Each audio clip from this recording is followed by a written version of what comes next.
Middle east में जंग की आग और भड़क चुकी है। इजरायल अमेरिका के हमलों के बीच ईरान में सत्ता का नया चेहरा सामने आ गया। अयतुल्ला अली खमेनेई की मौत के बाद उनके बेटे मुस्तफा खमेनेई को देश का नया सुप्रीम लीडर घोषित कर दिया गया। ईरान के असेंबली ऑफ एक्सपर्ट्स ने कई बैठकों के बाद आखिरकार मुस्तफा के नाम पर मोहर लगा ही दी। पूर्व सुप्रीम लीडर अयतुल्ला अली खमेनेई के दूसरे बेटे 1969 में मशहद में जन्म, धार्मिक माहौल में परवरिश और Islamic revolutionary guard corps IRGC से करीबी रिश्ते। ईरान इराक युद्ध के अंतिम दौर में सैन्य सेवा का अनुभव, कट्टरपंथी धार्मिक विचारधारा के समर्थक माने जाते हैं। लंबे समय से पर्दे के पीछे सत्ता के प्रभावशाली चेहरे, ईरान की सत्ता संरचना और धार्मिक संस्थानों में मजबूत पकड़। लेकिन सत्ता की एक कुर्सी जितनी ताकत देती है, उतनी बड़ी चुनौतियां भी साथ लेकर आ जाती है। और मुस्तफा के सामने पहली चुनौती है जंग के बीच देश को संभालना। इस वक्त अमेरिका और इजरायल ईरान पर लगातार हमले कर रहे हैं। वहीं ईरान भी मिसाइल और ड्रोन से पलटवार कर रहा है। ऐसे में सुप्रीम लीडर के तौर पर मुस्तफा को कई सारी चुनौतियों के बीच कड़े फैसले लेने होंगे।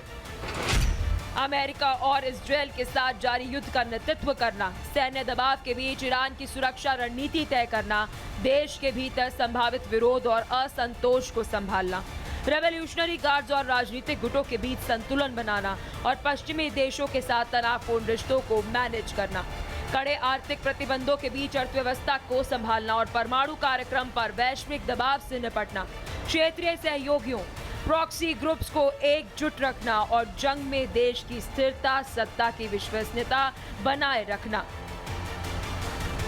विशेषज्ञों का मानना है कि मुस्तफा के नेतृत्व में ईरान की नीतियों में बहुत बड़ा बदलाव शायद ना देखा जाए।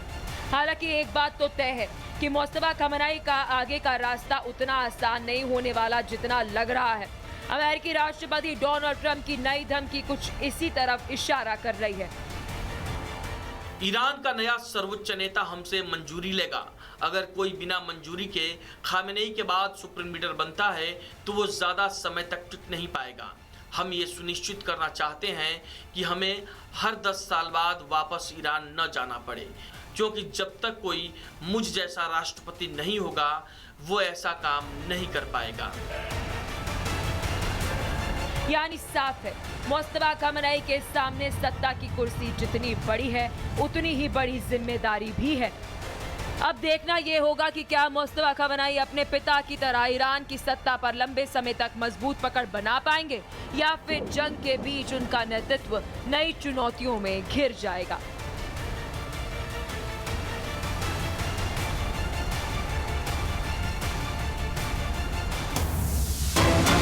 एक और बड़ी अपडेट हम आपको दे दें, युद्ध के बीच एक्टिव हुई सऊदी अरब की सेना, क्योंकि देखिए सऊदी अरब के जो फॉरेन मिनिस्टर है उनका कुछ ही समय पहले एक बयान सामने आया था कि जो सिविलियंस की जान जा रही है, सिविलियन साइट्स, एयरपोर्ट्स और ऑयल फैसिलिटीज को जो ईरान अटैक कर रहा है वो सही नहीं है। और अब सऊदी अरब में वहां की एयरफोर्स एक्टिव हो गई है। रॉयल सऊदी एयरफोर्स अभी वहां पर एक्टिव हो गई है। ईरानी मिसाइलों को लेकर एक्टिव हो गई है वहां की सेना। और इस बीच एक और बड़ी अपडेट हम आपको दे दें, इस्फहान में भयानक और हिंसक गोलीबारी हो रही है। रेवोल्यूशनरी गार्ड मिलिट्री साइट्स पर भयानक और हिंसक तस्वीरें जो है वो सामने आ रही है। यहाँ पर आपको एक जानकारी दे दें कि यहाँ पर गोलीबारी हो रही है। जो ये जानकारी मिल रही है कि यहाँ पर गोलीबारी हो रही है, ये ईरान के इस्फहान से आपको अपडेट दे रहे हैं। IRGC के जो ऑफिसेज है उसके आसपास हिंसक गोलीबारी हो रही है। इसके साथ साथ आपको एक और बड़ी अपडेट जो है वो दे देते हैं। बहरीन में रिहायशी इलाके में अमेरिकी मिसाइल गिरी। यहाँ पर बहरीन में रिहायशी इलाके में अमेरिकी मिसाइल गिरी। ये आपको बड़ी अपडेट दे रहे हैं। ये अमेरिकी मिसाइल थी जो बहरीन में गिरी है। और एक और बड़ी अपडेट बहरीन से तस्वीर सामने आ रही है। वो जानकारी अभी शुरुआती मिल रही है, वो ये मिल रही है कि ये ईरान की मिसाइल नहीं थी, ये अमेरिकी मिसाइल थी जो बहरीन में सिविलियन इलाके में जो है वहां पर गिर गई, जिसकी तस्वीर भी सामने आ रही है जो इस वक्त आपके स्क्रीन पर है।